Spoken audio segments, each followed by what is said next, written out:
अस्सलाम वालेकुम व्यूअर्स। आज मैं आपके साथ सिंघाड़े बनाने का तरीका शेयर करूंगी। और जैसा कि सर्दी शुरू हो गई है तो वह सर्दी के शुरू में ये बहुत थोड़े अरसे के लिए आते हैं, बहुत ज़्यादा मज़े के लगते हैं। और आप देख रहे हैं कि ये जिनका कलर थोड़ा ज़्यादा डार्क ब्लैक होता है तो अगर वो वाले लेंगे तो वो खाने में भी थोड़े मज़ेदार ज़्यादा होते हैं, मिठास ज़्यादा होती है। और दूसरा वो बहुत ज़्यादा पिचके पिचके नहीं बनते। और अगर हम लाइट कलर के लेंगे तो वो फटाफट से पक जाते हैं और उनका बादाम भी अंदर से ज़्यादा मज़े का नहीं होता। तो इस बात का आपने ख़्याल रखना है। और ये देख रहे हैं जिस तरह इसके ये दो सींग निकले हुए हैं, शायद इसीलिए इनका नाम भी सिंघाड़ा रखा गया है। और ये कीचड़ में उगते हैं, लेकिन व्यूअर्स इसके फ़ायदे इतने ज़्यादा हैं कि शायद आप शुमार नहीं कर सकेंगे। कैल्शियम का ख़जाना है हड्डियों के लिए, जोड़ों की दर्दों के लिए, और भी बहुत सारी बीमारियों में हमारे ये काम आ सकते हैं। थोड़े से अरसे के लिए आते हैं, लेकिन आप इससे फ़ायदा ज़रूर उठाएं और आप इसको सीज़नल ज़रूर खाएं। इससे हमारी बहुत सारी बीमारियों का इलाज हो जाता है। कैल्शियम की कमी की जितनी बीमारियां हैं उनके लिए ये बहुत ज़्यादा मुफीद हैं। तो चलिए फिर अपना आज का तरीका आपके साथ शेयर करती हूँ। बिस्मिल्लाहिर्रहमानिर्रहीम। तो इसके लिए ये थोड़े से मैंने सिंघाड़े लिए हैं, जितने आपको चाहिए आप ताज़े इनको जब दिल चाहे आप बना सकते हैं। तो अब बस इसके अंदर थोड़ा सा बस पानी डालेंगे, बहुत ज़्यादा पानी हमने इसके अंदर यूज़ नहीं करना।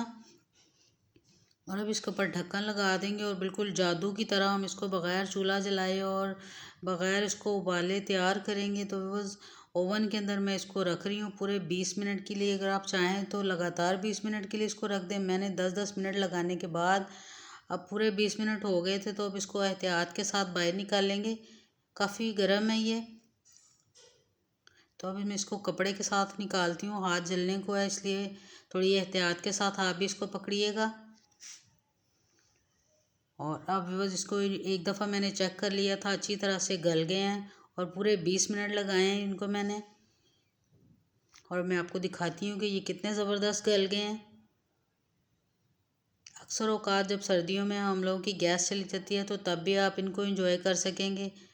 तो इस तरह आप देख रहे हैं कि कितने अच्छे से ये गल गए हैं। और इस तरह से ऊपर से इसको काट लेंगे तो आसानी के साथ इसका बादाम निकल जाएगा। अभी काफ़ी गर्म है, थोड़ा ठंडा करके भी इसको निकालेंगे। इसका छिलका देखने में कितना ज़्यादा हार्ड होता है, लेकिन आप देख रहे हैं कि ओवन में भी बहुत जल्दी जल्दी ये पककर तैयार हो गए हैं।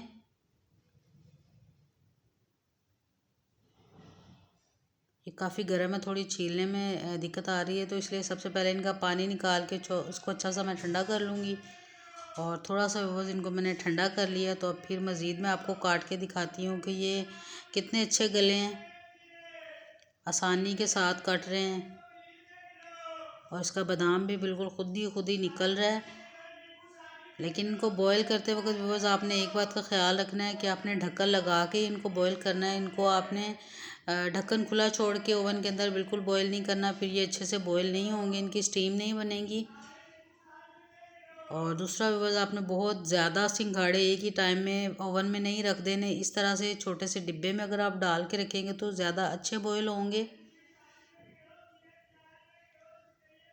तो इसी तरह भी ये सारे छील लेंगे और छीलने के बाद आप इनके ऊपर कोई सा चाट मसाला, काला नमक और चटपटा सा कोई सा भी इमली का जो चटनी है वो भी डाल सकते हैं, केचप डाल सकते हैं, जिस तरह आपको मज़े के लगें। लेकिन आप इससे फ़ायदा ज़रूर उठाएं। सर्दियों के सीज़न में बहुत थोड़े अरसे के लिए ये आते हैं। तो अब ये जो बाकी बचे हुए हैं ये भी मैं आपको छील के तो बाद में इसके ऊपर चाट मसाला लगा के हम इसको एंजॉय करेंगे। आप देख सकते हैं कि इसकी जो बादाम है कितना अच्छा गला है। कुछ लोग गलती करते हैं, जब इसको बहुत ज़्यादा पका लेते हैं तो इसके बादाम इतने पिचके पिचके से बनते हैं कि उनका टेस्ट बिल्कुल ज़ाया हो जाता है। तो अगर आप इस तरह बनाएंगे तो एक तो इनकी मिठास बरकरार रहेगी, और दूसरा ये जो इसमें थोड़ा सा हार्डनेस होती है तो उसकी वजह से ज़्यादा मज़ेदार और टेस्टी लगते हैं। तो अब ये सारे मैंने छील लिए हैं। थोड़ा सा चाट मसाला इनके ऊपर ऐड करूँगी। बहुत ज़बरदस्त और टेस्टी रेसिपी है, आपको बहुत अच्छी लगेगी, बहुत पसंद आएगी। तो बस आप मेरी इस रेसिपी को ज़रूर ट्राई करें और फिर अपना फ़ीडबैक ज़रूर दें कि कैसी बनी मेरी ये रेसिपी। उम्मीद है कि आपको बहुत अच्छी लगेगी। तो वीडियो व्यूअर्स अगर आपको अच्छी लगी है, रेसिपी अच्छी लगी है, तो वीडियो को लाइक कर दीजिए। चैनल पर नए हैं तो ज़रूर मेरे चैनल को सब्सक्राइब करें। तो फिर मिलेंगे व्यूअर्स इंशाल्लाह ताला, जब तक के लिए अल्लाह हाफिज़।